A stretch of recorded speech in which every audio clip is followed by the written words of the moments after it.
موضوع الدرس فی احوال السعداء سورۃ القلم تفسیر ابن کثیر.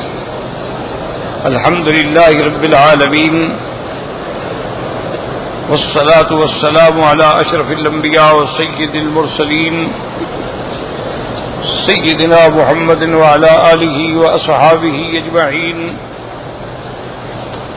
اللهم صل على سيدنا محمد وعلى آل سيدنا محمد كما صليت على إبراهيم وعلى آل إبراهيم في العالمين إنك حميد مجيد. أعوذ بالله من الشيطان الرجيم. بسم الله الرحمن الرحيم. إن للمتقين عند ربهم جنات النعيم. أفنجعل المسلمين كالمجرمين ما لكم كيف تحكمون أم لكم كتاب فيه تدرسون إن لكم فيه لما تخيرون أم لكم أيمان علينا بالغة إلى يوم القيامة إن لكم لما تحكمون سلهم أيهم بذلك زعيم أم لهم شركاء فليأتوا بشركائهم إن كانوا صادقين. اللہ تبارک و تعالی نے کلام مقدس کی ان آیات مبارکہ میں ارشاد فرمایا ہے کہ متقین کے لیے اللہ کے ہاں بہت بڑے باغ ہیں ہمیشہ والے.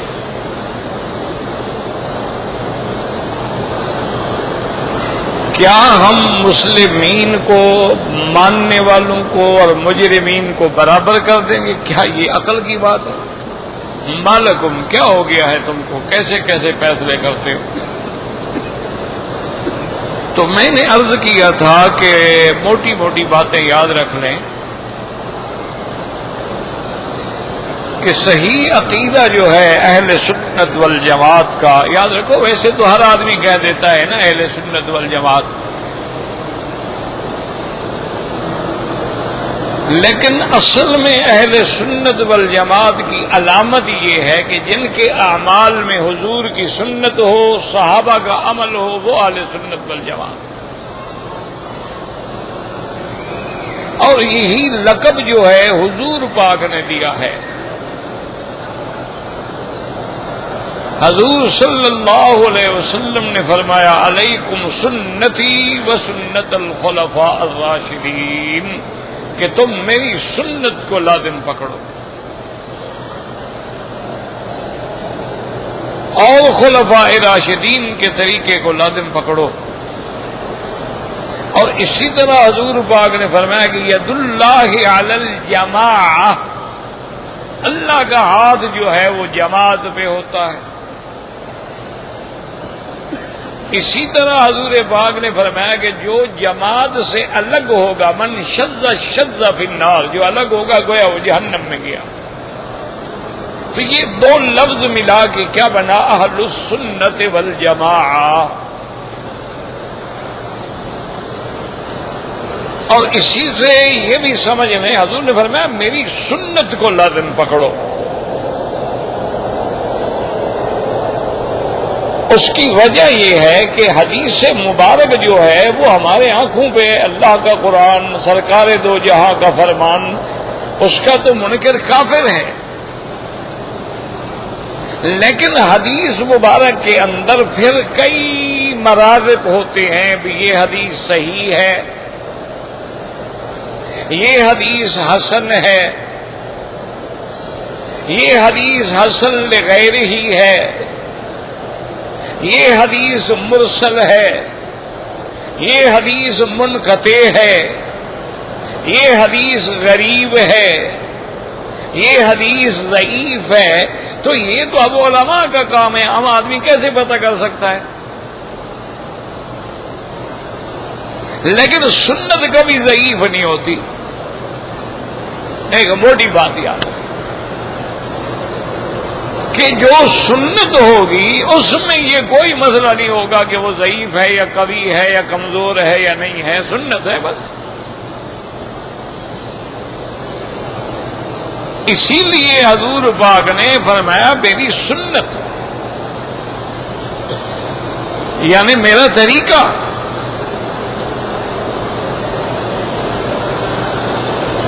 اسی طرح یاد رکھ لیں کہ مثلا حدیث مبارک صحیح ہے، لیکن کبھی کبھی وہ بیان جواز کے لیے تو ہوتی ہے لیکن وہ سنت نہیں ہوتی۔ یہی بڑا مسئلہ ہے نا، آج ہمارے نوجوان ساتھی بھائی ہمارے اپنے لوگ ہیں، اپنی جماعتی ذہن ایک عقیدہ ایک، لیکن کیا نہیں یہ جی حدیث ہے،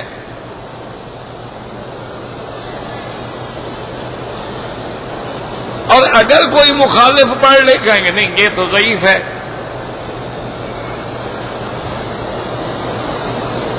تو ان کو ٹھنڈے دل سے سوچنا چاہیے کہ آخر کیا حکمت تھی کہ حضور نے حدیث کے بجائے سنت کا حکم دیا۔ تو اس لیے ہمیشہ یاد رکھو میرے عزیز کہ کبھی کبھی حدیث مبارک جو ہے بالکل صحیح ہوتی ہے، لیکن اس میں بیان جواز تو ہوتا ہے لیکن وہ سنت نہیں ہوتی۔ کیا مانا اس کو سمجھیں، صحیح حدیث ہے حضور پاک کی۔ صحابی فرماتی ہیں کہ حضور صلی اللہ علیہ وسلم اتا سباتۃ قوم فبال قائما۔ سباتا کہتے ہیں جہاں آدمی کوڑا کرکٹ ڈالتے ہیں نا گھر کا، ڈالتے گئے او ڈھیر بن گیا، اس کو کہتے ہیں سباتا۔ کہ حضور پاک تشریف لائے، اس سباتا پہ کھڑے کھڑے آپ نے پیشاب فرمایا۔ یہ صحیح حدیث ہے، سیاہ ستہ کی حدیث ہے۔ فبال قائما، آپ نے کھڑے ہو کر پیشاب فرمایا۔ تو اب یہ حدیث مبارک میں کھڑے ہو کے پیشاب کرنا ثابت ہے لیکن سنت نہیں ہے۔ کھڑے ہو کر پیشاب کرنے کو کوئی دنیا کا انسان بھی سنت نہیں کہہ سکتا۔ اب اس حدیث کے بارے میں محدثین فرماتے ہیں بھی حضور پاک نے کھڑے ہو کے پیشاب کیوں فرمایا؟ تو بعض کہتے ہیں وہ جگہ ایسی تھی کہ وہاں بیٹھ نہیں سکتے تھے، کیوں نیچے تو کوڑا کرکٹ تھا نا، جگہ صاف نہیں تھی، مجبوراً آپ کھڑے ہوئے۔ اور بعض محدثین نے فرمایا کہ حضور صلی اللہ علیہ وسلم کو ان دنوں میں ارق النساء کی تکلیف تھی۔ ارق النساء کہتے ہیں جسے آج کل ڈاکٹر کہتے ہیں اس کو جی شٹیکا ہے، شٹیکا کا درد ہے، یہ ٹانگ میں درد ہوتا ہے، پوری ٹانگ میں درد ہوتا ہے۔ عربی میں اس کو ارق النساء کہتے ہیں، انگریزی والے شاٹیکا کہتے ہیں۔ تو بعض محدثین نے لکھا ہے کہ اس بیماری کا علاج یہ ہے کہ کھڑے ہو کے پیشاب کیا جائے تو وہ بیماری چلی جاتی ہے۔ تو حضور پاک نے اس مجبوری سے کھڑے ہو کے پیشاب فرمایا۔ اور بعض علماء نے فرمایا کہ نہیں، نہ آپ کو تکلیف تھی اور نہ ضروری تھا کہ آپ سباتۂ قوم پہ آتے، کسی دوسری جگہ تشریف لے جاتے۔ اصل وجہ یہ تھی کہ حضور اپنی امت کے لیے ایک سہولت پیدا فرمانا چاہتے تھے کہ بھی کھڑے ہو کر بھی اگر کوئی مجبوری آ جائے تو پیشاب جائز ہے۔ قیامت تک کے لیے حضور نے اپنی امت کو چھڑا دیا کہ اب ہم دیکھیں نا، آپ یورپ جائیں، کسی باہر کے ملکوں میں جائیں، وہاں تو بیٹھنے کی جگہ ہی نہیں ہوتی، پیشاب کھڑے ہو کے کیا جاتا ہے۔ اب کہاں بیٹھ کے پیشاب کریں گے، جگہ ہی نہیں ہے، اور دیوار کے ساتھ لگا دیتی ہیں، کھڑے ہیں، کھڑے کھڑے پیشاب کر لیا۔ تو اگر ایسے حالات آ جائیں تو آخر انسان ہے، اس کو پیشاب کی ضرورت ہے، کیا کرے گا غریب؟ تو وہ ہمیں جواز مل گیا کہ حضور پاک نے ایک دفعہ کھڑے ہو کے پیشاب فرمایا ہے۔ تو لہذا اس حدیث مبارک سے جواز تو ثابت ہو گیا، لیکن کوئی کہے کہ نہیں کھڑے ہو کے پیشاب کرنا سنت ہے، سنت نہیں۔ سنت یہ ہے کہ جس پہ حضور نے ساری زندگی عمل کیا، بیٹھ کے پیشاب فرمایا۔ اور ساتھ ہدایت بھی فرما دی کہ بھی کوئی سوراخ ہو، کوئی بل ہو، وہاں پیشاب نہ کیا کرو، ہو سکتا ہے اندر سے کوئی موذی جانور، کوئی سانپ نکل آئے، کوئی بچھو نکل آئے۔ اور یہ بھی فرما دیا کوئی سخت جگہ ہو تو پیشاب بیٹھ کے نہ کیا کرو، اس کے چھینٹے اڑ کے تمہارے بدن میں آ جائیں۔ اور یہ بھی فرما دیا کہ اگر تم نے پیشاب کیا ہے تو پہلے ڈھیلے کے ساتھ، اور ڈھیلے بھی 3 استعمال کرو، اچھی طرح اس کو سکھاؤ اور اس کے بعد پھر پانی سے تم استنجا کرو۔ اور یہ بھی بتلا دیا کہ اگر تم نے پیشاب کیا ہے یا بول و براز کیا ہے تو کسی جانور کی جو گوبر ہے اس کو نہ استعمال کرو، اور ہڈی کو نہ استعمال کرو، کیوں زیادہ اخوانکم الجن، یہ تمہارے جنات جو بھائی ہیں ان کی خوراک ہے، اللہ نے خوراک بنائی ہے، تم جو ہڈی پھینکتے ہو اٹھا لیتے ہیں، ان کے لیے وہاں گوشت پیدا ہو جاتا ہے۔ جانور جو گوبر بناتا ہے وہ اٹھا لیتے ہیں، ان کے لیے وہ جانور نے جو چیز کھائی تھی نا وہ پیدا ہو جاتی ہے، تو وہ جنات کے لیے غذا ہے۔ تو اس سے بھی یہ ساری چیز حضور پاک نے سمجھا دی، اور یہ بھی بتلا دیا کہ بھئی پیشاب کرو یا حمام میں جاؤ، کپڑا اٹھانے سے پہلے پڑھ لو اللہم انی اعوذ بک من الخبث والخبائث، تاکہ شیطان جو ہے وہ نہ کھیل سکے، ورنہ شیطان کھیلتا چھیڑتا ہے۔ شیطان کا کام یہی ہے، سب سے پہلے انسان کو ننگا کرتا ہے۔ ایک دفعہ ننگا ہو گیا تو بس یہ لڑکی ہو یا لڑکا ہو، بس ایک دفعہ ناڑا کھلنے کی بات ہے نا، حرام پہ گر گیا، پھر تو کوئی نہیں سنبھال سکتا اس کو اللہ کے سوا۔ اور شیطان کا پہلا حملہ یہی ہے کہ وہ تمہیں ننگا کرے گا۔ آدم علیہ السلام کو ننگا کیا، جب آدم علیہ السلام سے غلطی کرائی تو آپ کا لباس اتر گیا۔ اب آدم علیہ السلام فَطَفِقَا يَخْصِفَانِ عَلَيْهِمَا مِنْ وَرَقِ الْجَنَّةِ،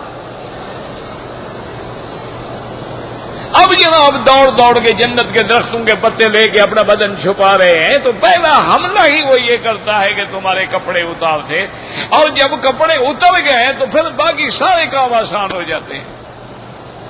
اب دیکھو نا، ایک عورت پردے میں ہے، شریعت میں ہے، گھر سے باہر نہیں نکلتی، غیر محرم سے بات نہیں کرتی، وہ بلا وجہ تبرج نہیں کرتی، بلا وجہ چہرہ نہیں کھولتی، بلا وجہ اس پر کسی کی نظر نہیں پڑتی، تو گناہوں سے وہ محفوظ ہے۔ کپڑا اتر گیا، مارکیٹ میں آ گئی، اب چلتی پھرتی ننگی لاش ہے، جو مرضی آئے کرو۔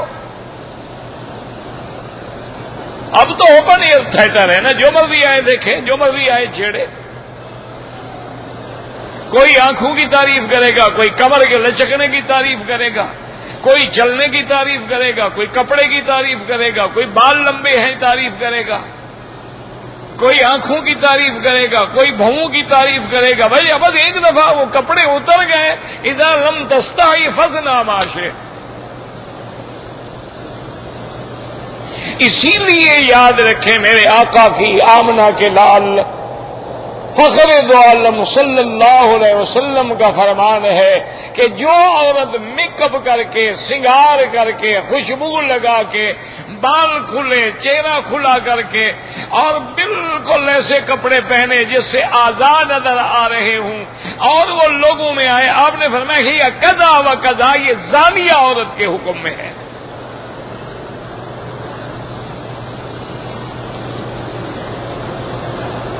اور اسی طرح حضور پاک صلی اللہ علیہ وسلم نے فرمایا کہ جب عورت اس طرح باہر نکلتی ہے، اس کے بال نظر آ رہے ہیں، چہرہ نظر آ رہا ہے، سارا بدن اس کا باریک کپڑے ہیں نظر آ رہا ہے، یا کپڑا تو موٹا ہے لیکن ٹائٹ سکن ہے، یعنی بدن پہ بالکل جڑا ہوا ہے کہ ہر عضو الگ نظر آ رہا ہے، جب وہ گھر سے نکلتی ہے تو اللہ کی اس پہ لعنت برستی ہے۔ وہ سمجھتی ہے میں عمرہ کر رہا ہوں، لعنتیں لے رہی ہے۔ وہ سمجھتی ہے میں طواف کر رہا ہوں، طواف کے عالم میں اللہ کی لعنت برس رہی ہے۔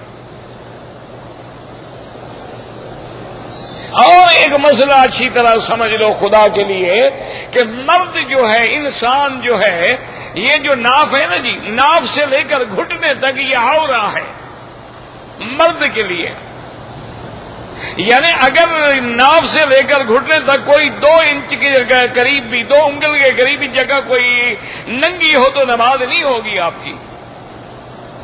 جیسے ہمارے حاجی احرام باندھتے ہیں ناف کے نیچے احرام، ناف اوپر نکلی ہوئی ہے، نہ نماز ہوگی نہ طواف ہوگا نہ عمرہ ہوگا.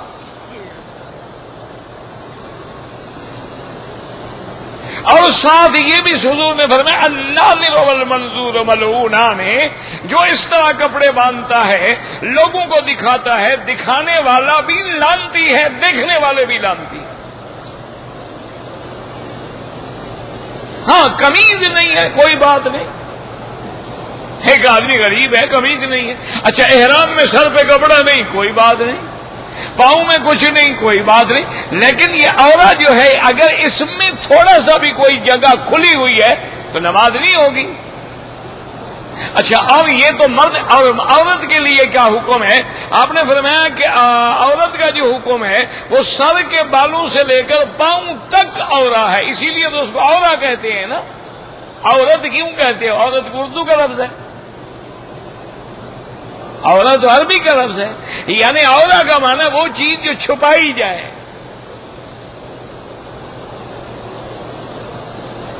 جس پہ پردہ ڈالا جائے. تو اگر سر سے لے کر پاؤں تک اس کا کوئی حصہ خالی ہے تو نہ نماز ہوگی نہ طواف ہوگا نہ عمرہ ہوگا. بال کھلے ہوئے ہیں یا اس نے دوپٹہ ایسا ڈالا ہوا ہے بال اندر سے جھلک رہے ہیں، یا اس نے برقع جو پہنا ہوا ہے ماشاءاللہ اس میں سارا جناب اپنا زرکون کا اور موتی لگے ہوئے ہیں اور اوپر کڑھائیاں ہوئی ہیں تاکہ لوگ نہ دیکھنے والے بھی دیکھیں. یہ کون سا برقع ہے بھائی؟ برقع چھپانے کے لیے ہوتا ہے کہ دکھلانے کے لیے ہوتا ہے؟ برقع کیوں ہوتا ہے بھی اس کے بدن پہ کسی کی نظر نہ پڑے. سیدہ فاطمہ الزہرا رضی اللہ عنہا بنت النبی المصطفیٰ زوجۃ علی المرتضی ام الحسن والحسین و ام کلثوم رضی اللہ تعالی عنہا نے سیدنا علی رضی اللہ تعالی عنہ کو وصیت فرمائی تھی کہ حضرت علی میری وفات ہو جائے تو جلدی جلدی میرا جنازہ رات کو پڑھ کے مجھے دفن کر دینا.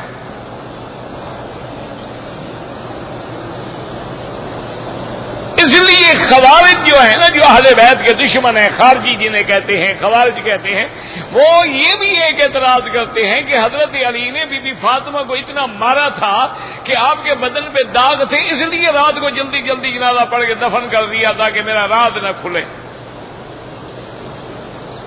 دشمن تو پھر دشمن ہوتا ہے نا، وہ تو بات بنا لیتا ہے نا، لیکن اس کی وجہ پتہ کیا تھی کہ وہ سیدہ فاطمہ الزہرا کی اپنی وصیت تھی. اور حضرت علی نے اعتراض بھی کیا، انہوں نے کہا کہ سیدہ کیا کہہ رہی ہو، آپ بنت رسول اللہ ہیں، سارا مدینہ امٹ پڑے گا آپ کا جنازہ پڑھنے کے لیے، آپ کیوں جلدی کرنا چاہتی ہیں؟ فرمایا علی زندگی میں بھی میں نے کوشش کی میرے بدن پہ نظر نہ پڑے، میں چاہتی ہوں موت کے بعد بھی میرے بدن پہ نظر نہ پڑے. اور ہماری بیٹیاں کیا چاہتی ہیں کہ ہر کسی کی نظر پڑے. اسی لیے علماء نے لکھا کہ اللہ نے حکم دیا قرن فی بیوتکن ولا تبرجن تبرج الجاہلیت الاولی. اللہ نے فرمایا کہ تم ایسی زینت بنا کے جیسے جاہلیت اولا کے زمانے میں عورتیں آتی تھیں اللہ کے حرم میں کعبے میں طواف کرتی تھیں، لباس کا خیال نہیں ہوتا تھا، بلکہ بعض قبائل تو ایسے تھے جو مرد اور عورت دونوں کپڑے اتار کے ننگا اللہ کے گھر کا طواف کرتے تھے. اچھا بتائیں کیوں کرتے تھے؟ ان کے پاس بھی دلیل تھی نا جناب، دلیل ہر باطل کے پاس ہوتی ہے.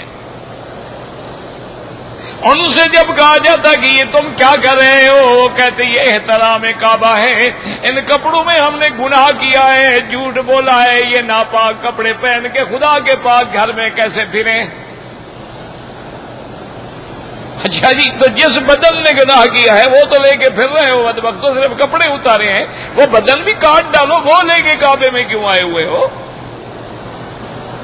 بس ایک جاہل کا کیا ہی، اس لیے علماء کہتی ہیں تبرج الجاہلیت الاولی، اللہ نے فرمایا اولا، اس سے اشارہ ہے کہ امت رسول پہ ایک وقت آئے گا جب تبرج الجاہلیت ثانی کا وقت آئے گا کہ دوبارہ اسی طرح بے حیائی کا دور آ جائے گا۔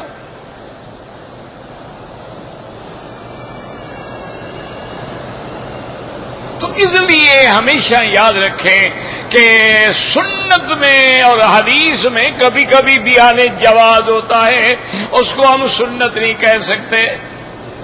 حضور پاک نے کھڑے ہو کے پیشاب فرمایا آمنا وصدقنا، ہمارا ایمان ہے، صحیح حدیث ہے، لیکن وہ بیان جواز کے لیے تو ہے لیکن سنت نہیں کہہ سکتے ہیں۔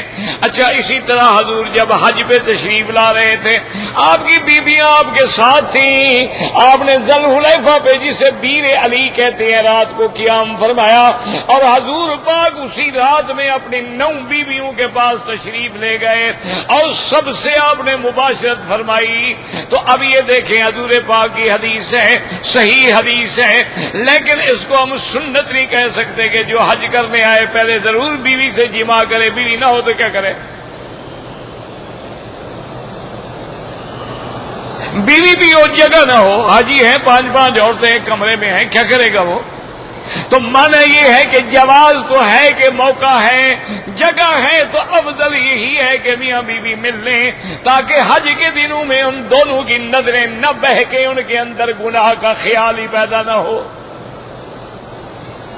تو یہ ایک جواز کا راستہ ہوتا ہے ہمیشہ یاد، لیکن سنت کبھی ضعیف نہیں ہوتی ہے۔ تو یاد رکھیں یہ آسان ہے ڈھونڈنے کے لیے کہ اہل سنت والجماعت کون ہے۔ اب دیکھیں آپ 5 نمازیں پڑھتے ہیں، 5 وقت اذان ہوتی ہے، حضور کا مؤذن حضرت بلال اذان دیتے تھے، اگر حضرت بلال اذان سے پہلے صلاۃ و سلام پڑھتے تھے تو سنت ہے ورنہ بدعت ہے۔ اندھے کو بھی پتہ لگتا ہے، یہ کہنا ہمیں پتہ نہیں لگتا جی، پتہ کیسے نہیں لگتا جناب، آپ کو سب پتہ ہے۔ آپ گھڑیاں ڈھونڈ لیتے ہیں کہ یہ 1 نمبر ہے یا 2 نمبر ہے، آپ کپڑا ڈھونڈ لیتے ہیں کہ یہ چائنا کا بنا ہوا ہے یا جاپان کا بنا ہوا ہے، آپ کو ریڈیو ٹی وی کا بھی پتہ لگتا ہے کہ جناب یہ تائیوان کی ہے یا کوریا کی ہے، آپ کو موبائل کا بھی پتہ لگتا ہے جناب یہ ٹچ والا ہے یا یہ اور کسی لعنت والا ہے۔ تو یہ ساری چیزیں آپ کو پتہ ہے، آپ کو سنت بدعت کا پتہ نہیں لگتا، کیوں بے وقوف بناتے ہو لوگوں کو؟ حضور پاک نے ساری زندگی جنازہ پڑھایا، حضرت ابو بکر نے جنازہ پڑھایا، حضرت عمر نے پڑھایا، حضرت عثمان، حضرت علی، اہل بیت، حسن حسین جنازہ پڑھاتے رہے، لیکن جنازے کے بعد کبھی دعا نہیں کی۔ اگر جنازے کے بعد دعا ثابت نہیں تو جو کرتے ہیں وہ اہل بدعت ہیں، وہ اہل سنت نہیں۔ سیدھی بات، یہ کون سی کھلی ایسی بات ہے جو سمجھ نہیں آتی آپ کو؟ حضور پاک کی بی بی سیدہ خدیجہ فوت ہوئی حضور کی زندگی میں، اور سیدہ خدیجہ محسنہ اسلام ہے اور محسنہ حضرت محمد مصطفیٰ ہیں۔ سب کہہ دو رضی اللہ عنہا۔ سیدہ خدیجہ وہ بیوی ہے جو حضور کی ساری اولاد کی ماں ہے، آپ کی 4 بیٹیوں کی ماں سیدہ خدیجہ ہے، آپ کے 3 بیٹوں کی ماں سیدہ خدیجہ ہے، ام الاولاد ہے، ام الولد ہے، اور سب سے پہلی بیوی ہے۔ اور سیدہ خدیجہ کے دور میں حضور نے پھر دوسری شادی نہیں کی ہے، باقی شادیاں ساری حضرت خدیجہ کی موت کے بعد ہیں۔ بی بی خدیجہ کا وہ مقام ہے، بی بی عائشہ فرماتی ہیں کہ بطور سوکن کے جتنا جلن مجھے بی بی خدیجہ سے ہوتی تھی اور کسی بیوی سے نہیں ہوتی تھی۔ اور صحابیات نے پوچھا کہ اما عائشہ تم تو حضور کے گھر میں اس وقت آئی ہو جب بی بی خدیجہ فوت ہو چکی تھی، موجود ہی نہیں تھی، پھر تمہارے جلاپے کی کیا وجہ ہے؟ بی بی عائشہ کہنے لگی میں کیا کروں، حضور ہر بات میں کہتے ہیں ہاکذا قالت خدیجہ، ہاکذا عملت خدیجہ، ہاکذا فعلت خدیجہ، خدیجہ نے یہ کہا، خدیجہ نے یہ کہا، خدیجہ نے یہ، میں نہ جلوں تو کیا کروں؟ ہر وقت حضور اس کو یاد کرتے ہیں، تو مجھ سے برداشت نہیں ہوتا کہ میرا محبوب کسی اور کو یاد کرے۔ ایک دن بی بی عائشہ مجبور ہو کے کہہ بیٹھی کہ یا رسول اللہ ماں پہ خدیجہ تھا، آپ ہر وقت خدیجہ خدیجہ خدیجہ کو یاد کرتے ہیں، اگر کوئی ہدیہ آتا ہے تو کہتے ہیں خدیجہ کی سہیلی کو دے آؤ، خدیجہ کی سہیلیوں کے گھر میں پہنچاؤ۔ وجہ کیا ہے؟ کیا تھی خدیجہ؟ 40 سال کی ایک بوڑھی عورت تھی، 2 خاوند اس کے پہلے مر چکے تھے، بیوہ عورت بوڑھی عورت سے آپ نے شادی کی، ابھی تک آپ کو خدیجہ یاد ہے اور آپ کو باقی بیویوں کا کوئی خیال نہیں ہے۔ حضور غصے میں آ گیا، فرمایا عائشہ خبردار، کیا کہہ رہی ہو؟ آپ نے میں خبردار، ساری بیویاں اس وقت آئی ہیں جب اللہ نے میرے مدنی پاک کو بادشاہ بنا دیا تھا، اور خدیجہ نے تو میرا اس وقت ساتھ دیا جب میرے پاس کھانے کو بھی نہیں تھا۔ کیا بات کرتی ہو تم؟ خدیجہ کا مقابلہ کرتی ہو؟ خبردار اگر کبھی خدیجہ کا نام لیا۔ سیدہ خدیجہ نے اس وقت میرا ساتھ دیا ہے۔ ایک دن دخل رسول اللہ صلی اللہ علیہ وسلم حزینا، حضور غمگین تھے، اداس بیٹھے ہوئے تھے۔ بی بی خدیجہ نے پوچھا کہ لماذا یا رسول اللہ، حضور آپ غم میں کیوں ہیں؟ فرمایا آج میں نے بڑے غریب لوگوں کو دیکھا ہے، چھوٹے چھوٹے بچے ہیں، بیوہ عورتیں ہیں، کپڑا نہیں ہے، بھوکے بیچارے پریشان ہیں، ان کی غربت کو دیکھ کے میں پریشان ہو گیا ہوں۔ آپ نے فرمایا اچھا بیٹھے۔ روایات میں موجود ہے کہ بی بی صاحبہ نے حضرت ابو بکر کو بھی بلایا، حضرت ابو بکر بھی آ گئے، حضور بھی بیٹھے ہیں، سامنے ابو بکر بیٹھے ہیں۔ حضرت صدیق فرماتی ہیں بی بی اندر سے گئی، اپنے بانیوں کے ذریعے اندر سے پیسے لے کے حضور کے سامنے ڈھیر کرتی گئی، دینار بھی ہیں، درہم بھی ہیں، اشرفیاں بھی ہیں، اور وہ ڈھیر اتنا اونچا ہو گیا کہ حضور چھپ گئے، اور اس نے کہا ھذا مالک یا رسول اللہ، آپ غم کیوں کرتے ہیں؟ یہ مال تیرا ہے، جہاں مرضی ہے صدقہ کریں۔ تو سیدہ خدیجہ تو محسنہ اسلام ہے، محسنہ محمد مصطفیٰ ہے، اور سب سے پہلی مصدقہ نبوت محمد مصطفیٰ ہے۔ اتنی بڑی بی بی جب فوت ہوئی تو کیا حضور نے عرس کیا؟ حضور نے اس کی برسی منائی، حضور نے اس کے لیے آپ نے تیسرے دن کل شریف اور 7 جمعرات شریف اور چلیسواں کیا۔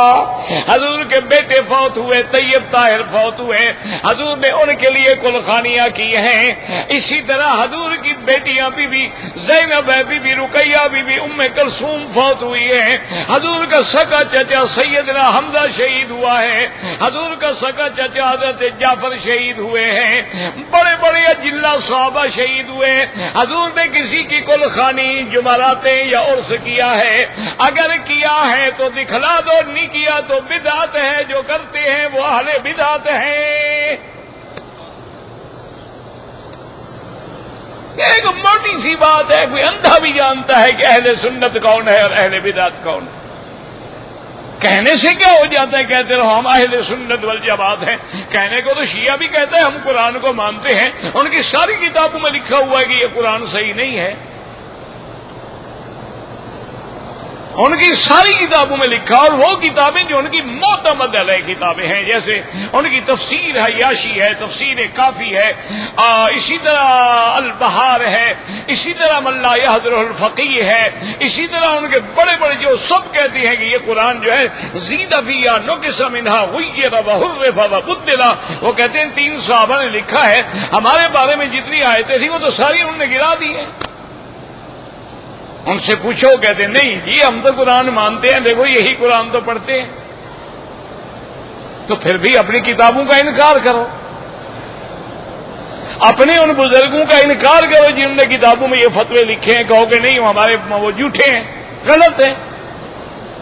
آج تک وہی کتابیں تمہارے پاس ہیں، آج تک وہی تفسیریں تمہارے پاس ہیں، اور تمہاری امہات الکتب ہیں، سب سے مہم کتب ہیں۔ تو کہنے سے کیا ہوتا ہے جی ہم اہل سنت ہیں اور ہمارا سنتوں بھرا اجتماع ہوگا، اور الف سے لے کر یہ تک بدعت ہوگی۔ اب کہنے میں کیا ہو جاتا ہے؟ اس لیے خدا کے لیے دین کو سمجھا کرو۔ کبھی کبھی حدیث بھی ہے، حضور نے بھی عمل فرمایا ہے، لیکن سنت نہیں ہے۔ ہمیشہ اپنے دماغ کو صحیح کہہ دیتے ہیں اچھا جی حدیث میں، بھائی حدیث میں ہے، پہلے تو یہ دکھاؤ حدیث کا مقام کیا ہے، اس میں ضعف ہے، اگر تو ضعف روایت میں ہے یا درایت میں ہے، یا کیا وہ حدیث کا متن دوسری صحیح حدیث میں موجود ہے۔ اچھا اگر وہ حدیث ضعیف ہے، طرق متعددہ ہیں تو بعضها یقوی بعضا، ایک دوسرے کو وہ طاقت دے دیتے ہیں، وہ قوی ہو جاتی ہے۔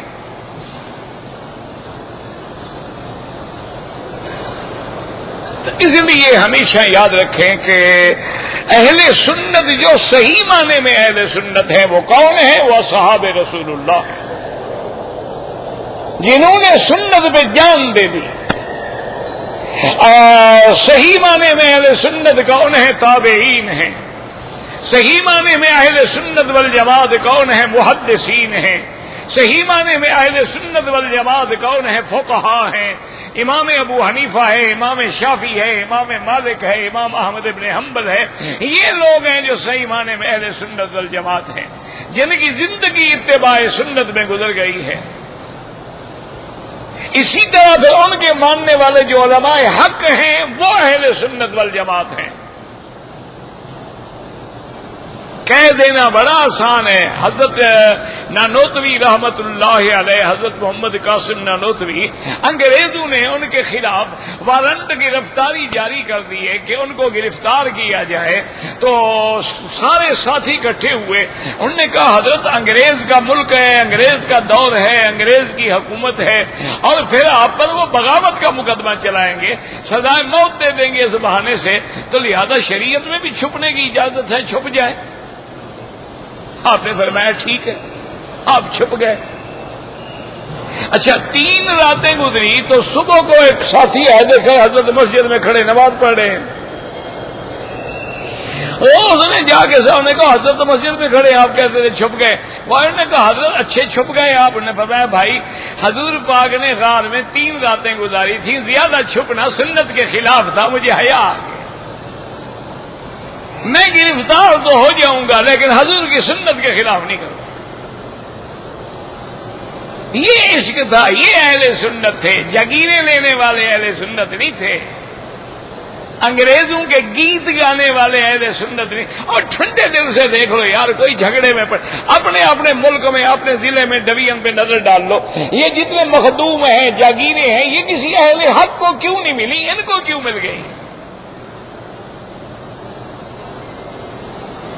ایک آسان بات ہے، اہل حق کو تو کوڑے ملے، اہل حق کو تو جیلیں ملی، اہل حق کو تو جناب پورے دلی کے بازاروں میں الٹا لٹکایا جاتا تھا، ان کے چمڑے اتارے جاتے تھے، اوپر نمک اور مرچ چھڑکا جاتا تھا، اور ان کو جاگیریں مل رہی تھی، آخر کیا وجہ ہے؟ خود سوچ لو کہ انگریزوں کے ذلہ خوار کون تھے اور حق پہ جان دینے والے کون تھے؟ یہ آپ بالکل کھلی بات ہے، کہ یہ سمجھ نہیں آتا، وہ مولوی بھی قرآن پڑھتا ہے، یہ مولوی بھی قرآن پڑھتا ہے، جناب آپ کو ساری سمجھ ہے، یہ نہ کہو سمجھ نہیں آتا۔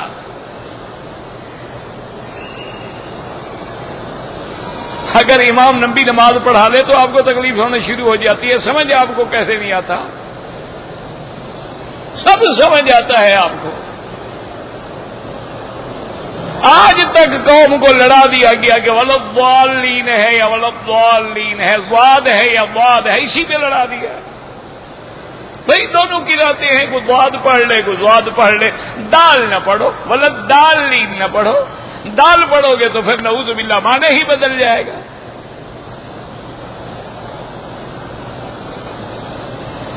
کبھی لفظ ضاد سے بھی ہوتا ہے وما هو علی الغیب بضنین، اور بعض علماء نے قرآن پڑھا وما هو علی الغیب بضنین، ضاد سے مانا متہم، اور ضنین ضاد سے کریں گے تو مانا بخیل۔ تو اس لیے ہمیشہ یاد رکھیں کہ صحیح عقیدہ کیا ہے، جنت حق ہے، جہنم حق ہے، عذاب قبر حق ہے، حشر نشر حق ہے، نفخ صور حق ہے، میزان حق ہے، نامہ اعمال حق ہے، ہر نبی کی اپنی امت پہ گواہی حق ہے، حضور کی امت کی ساری امتوں پہ گواہی حق ہے، اور سب کی گواہی پہ سب سے بڑے گواہ حضرت محمد مصطفیٰ ہے۔ صلی اللہ علیہ وسلم فَكَيْفَ إِذَا جِئْنَا مِنْ كُلِّ أُمَّةٍ بِشَهِيدٍ وَجِئْنَا بِكَ عَلَىٰ هَٰؤُلَاءِ شَهِيدًا۔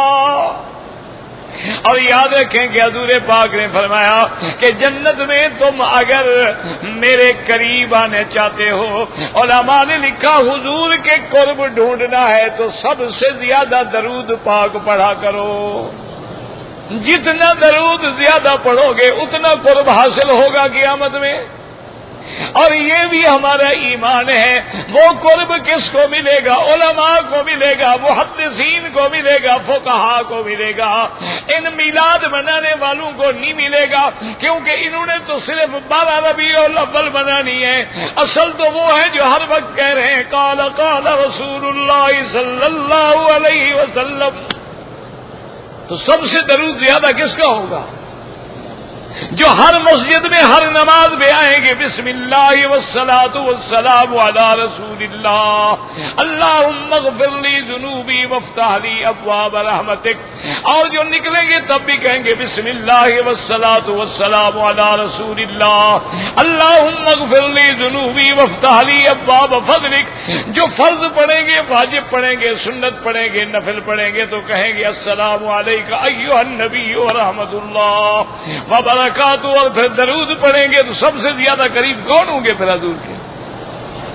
قوالیاں سننے والے اور گیت گانے والے۔ اس لیے قرآن کہتا ہے ان للمتقین عند ربہم جنات النعیم افنجعل المسلمین کالمجرمین ما لکم کیف تحکمون۔ اللہ نے فرمایا بدبختو، ایک میرا ماننے والا ہے، ایک منکر ہے، ایک موحد ہے، ایک مشرک ہے، ایک مطیع ہے، ایک عاصی ہے، ایک ابرار ہے، ایک اشرار ہے، کیا ہم ان کو برابر کر دیں گے؟ کوئی عقل کی بات ہے؟ تمہارا بیٹا ایک فرما بردار ایک نافرمان ہو، تم برابر کرتے ہو؟ تو کیسے کیسے فیصلے کر رہے ہو؟ اللہ مومنوں کو شان اونچا دیں گے اور کافروں کو جہنم کی سزا دیں گے۔ دعا کریں اللہ ہمیں جہنم سے بچائے اور اپنی رحمت سے جنت الفردوس نصیب فرمائے اور شفاعت سیدنا محمد مصطفیٰ نصیب فرمائے، اور حضور کے ہاتھوں سے حوض کوثر پہ جام کوثر نصیب فرمائے کہ جس کے بعد پھر کبھی پیاس ہی نہ لگے۔ اور عاشق تو کہتے ہیں کہ جام کوثر تو بڑی بات ہے، جب حضور کے چہرے پہ نظر پڑے گی تو ساری مشکلیں ختم ہو جائیں گی۔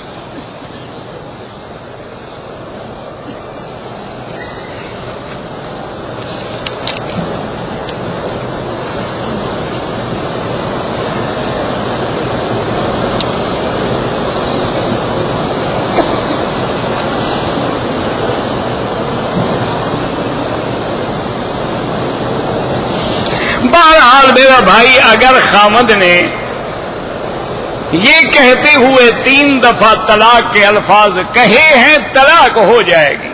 بس طلاق ایک ایسی بلا ہے کہ اس میں اگر مگر ہے ہی نہیں۔ حضور نے فرمایا ثلاث جدہن جد وہزلہن جد النکاح والطلاق والعتاق۔ 3 چیزیں ہیں جن میں حقیقت بھی حقیقت ہے، مذاق بھی حقیقت ہے۔ وہ کہے جی میں ڈرانے کے لیے طلاق دے رہا تھا، جب طلاق کا لفظ نکلا طلاق ہو گئی۔ وہ کہے جی میں تو مذاق کر رہا تھا، جی میں نے آپ کو طلاق دی ہے جناب، وہ مذاق بھی طلاق ہو گئی۔ اب تم جانو، تمہارا کام جانے تم نے کیا کیا ہے، خدا تو جانتا ہے نا تم نے طلاق دی ہے یا نہیں دی ہے تو حرام ہو گئی۔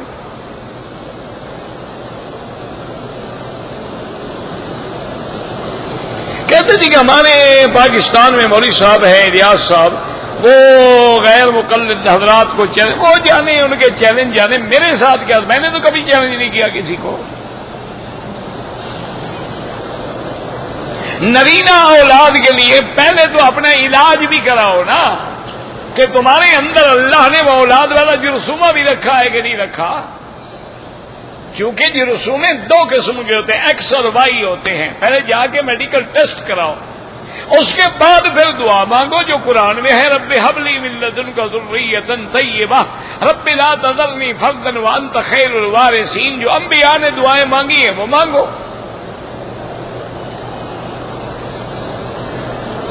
جتنی دیر طواف کرو زیادہ ثواب ہے. عمرہ کرنا چاہتے ہو کرو، لیکن جتنا وقت عمرے میں لگے اگر طواف میں لگے زیادہ ثواب ہے.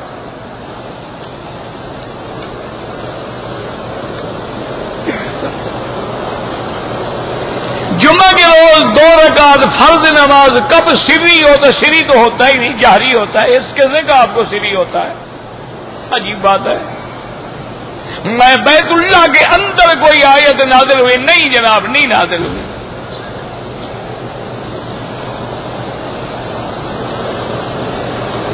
دوران طواف کوئی ضروری بات ہے، مسئلہ ہے، پوچھنا ہے. تو نہیں کس سے کہانیاں کرتے رہو. دوران طواف اشارہ بھول گیا کچھ نہیں ہوتا. واجب الطواف مکروہ اوقات میں حنفی مسلک والے نہ پڑھیں، حنابلہ کے نزدیک حرم میں ہر وقت جائز ہے.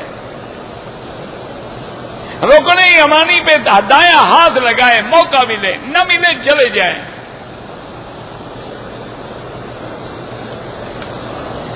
عصر کے بعد طواف کی افضل یہ ہے کہ 2 رکعت مغرب کے بعد پڑھو. مامی چاچی تائی سب سے پردہ ہے.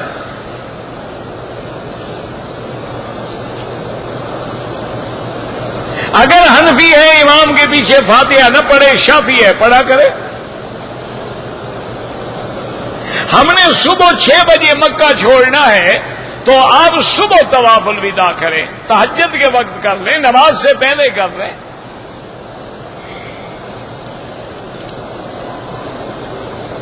اگر انسان کو دعائے قنوت نہ آتی ہو تو یاد کر لے بس اللہم اہدنا فیمن ہدیت وعافنا فیمن، اسی کو پڑھتا رہے.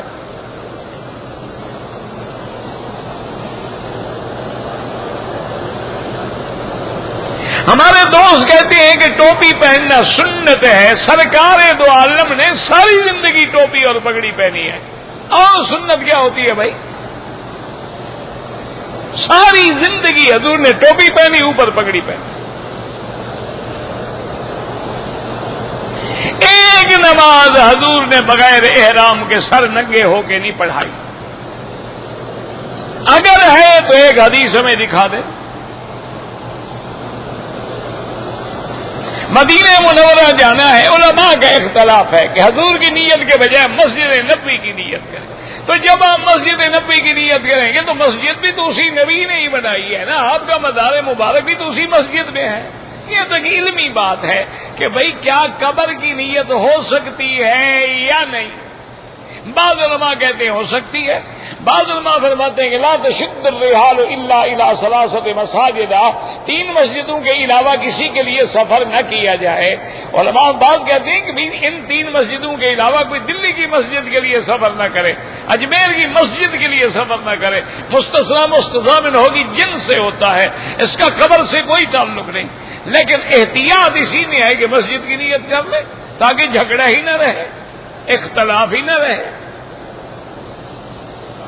حضرت عیسیٰ زندہ ہیں یا وفات؟ بالکل زندہ ہے. اور کب آئیں گے؟ ابھی مجھے انہوں نے ٹیلی فون نہیں کیا. ایسے آئیں گے، فکر نہ کرو. خیر، جو حیات عیسیٰ کا انکار کرے وہ کافر ہے. حضور نے فرمایا لَيَنزِلَنَّ عیسیٰ ابن مریم علی منارۃ شرقیہ بیضاء دمشق، کہ حضرت عیسیٰ علیہ السلام دمشق میں مینارہ شرقی پہ اتریں گے، اور انہ یقتل الدجال ویکسر الصلیب ویملأ الارض عدلا وقسطا، دجال کو قتل کریں گے، صلیب کو توڑیں گے، اور پوری دنیا میں آپ عدل و انصاف کا بول بالا کر دیں گے. اور اس کے بعد آپ نے فرمایا پھر آپ شادی بھی فرمائیں گے. آپ نے فرمایا ثم یموت، تو پھر ان پہ موت بھی آئے گی. ویدفن فی روضۃ النبی المصطفیٰ، پھر حضور کے روضے کے اندر دفن ہوں گے.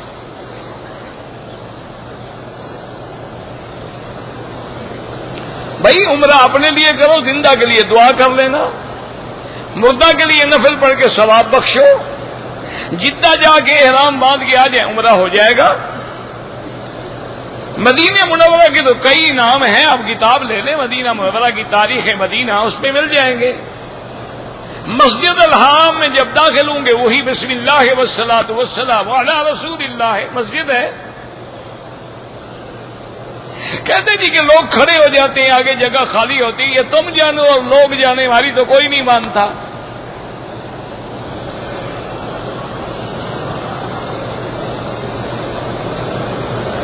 اگر سونے میں ملاوٹ ہے، جب ہم بیچنے جاتے ہیں تو سنارے جو ہیں وہ ملاوٹ کاٹ کے پیسے، تو ٹھیک ہے ملاوٹ کے پیسے کیوں دیں؟ یہ کوئی عقل کی بات ہے؟ آپ نے اگر 2 ماشے ملاوٹ کی ہے تو آپ کو 2 ماشے کے بھی پیسے چاہیے، آپ خالص سونے کے پیسے لیں گے؟ یہی تو ہے نا قیامت میں بھی جو ملاوٹ ہے نا بدعت کی، سب کٹ جائے گی، باقی دیکھیں گے کیا بچتا ہے۔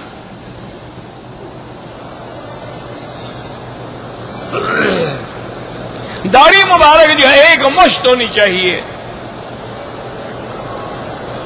اگر مرد پاؤں پہ یا ہاتھوں پہ مہندی لگائے بالکل ناجائز ہے۔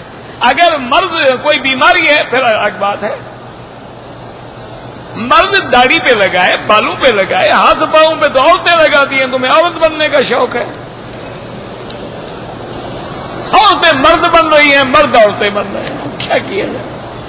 اسی لیے حضور نے فرمایا لعن اللہ المتشبہین والمتشبہات، اللہ ان مردوں پہ لعنت کرے جو عورتوں کی شکل بناتے ہیں، اور اللہ ان عورتوں پہ بھی لعنت کرے جو مردوں کی شکل بناتی ہیں۔ جی شولڈر کٹ ہے اور جناب ٹی شرٹ پہنا ہوا ہے اور نیچے جناب جین کی اپنا پتلون ہے، اور وہ بھی بالکل ٹائٹ، سکن ٹائٹ، ہر چیز نظر آ رہی ہے۔ قرضہ مانگ لیا، قرضہ لینا دینا بالکل جائز ہے، کوئی ایسی حضور پاک بھی قرض لیتے تھے۔ وتر کی نماز گھر میں پڑھیں تو افضل ہے، چونکہ لیکن اگر اللہ نے موقع دیا حرم میں بھی آ کے پڑھیں۔ صفا مروہ دوڑنے کے بعد کوئی 2 رکعت نہیں پڑھی جاتی۔ وہاں عمرے کے بعد اسرا پھروائیں یا سارے سر کے بال کاٹیں، اگر ٹک لگائیں گے دم پڑ جائے گی۔ اگر دم پڑ گیا ہے، پیسے نہیں، روزے رکھ لے۔ میرے جوتے کسی نے اٹھا لیے تو تم تو نہ اٹھاؤ۔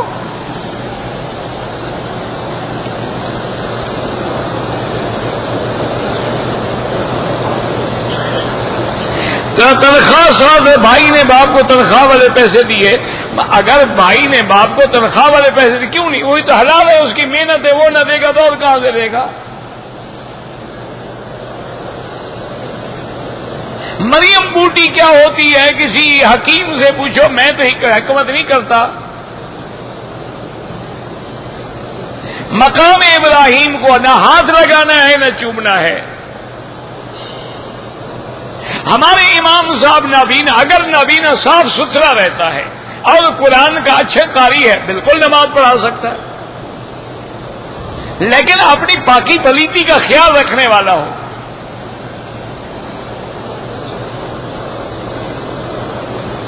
یہاں سے ہم نے مدینہ منورہ جانا ہے، طواف الوداع کر کے جب بھائی طواف الوداع عمرے والوں پہ واجب نہیں ہے، افضل یہ ہے کہ کر کے جاؤ، پتہ ہے موت ہے حیات ہے، پھر کیا ہوگا؟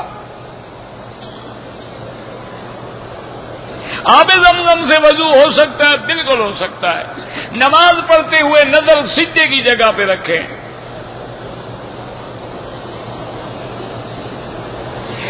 صفا مروہ کے بعد اگر والدہ کے آپ نے بال کاٹے ٹھیک ہے، کوئی بات نہیں۔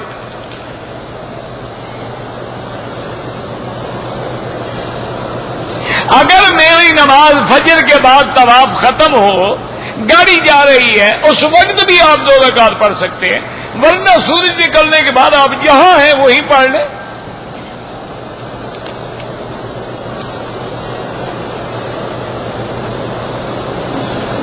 اگر ایک آدمی کا احرام گندا ہو گیا، کھول ڈالے، دوسرا بدل لے، کوئی مسئلہ نہیں۔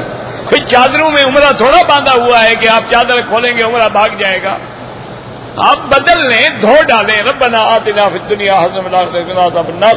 صلی اللہ تعالی علی خیر خلقہ سیدنا محمد وعلی آلہ وصحبہ اجمعین۔ اللہم صل علی سیدنا محمد وعلی آل سیدنا محمد کما صلیت علی ابراہیم وعلی آل ابراہیم فی العالمین انک حمید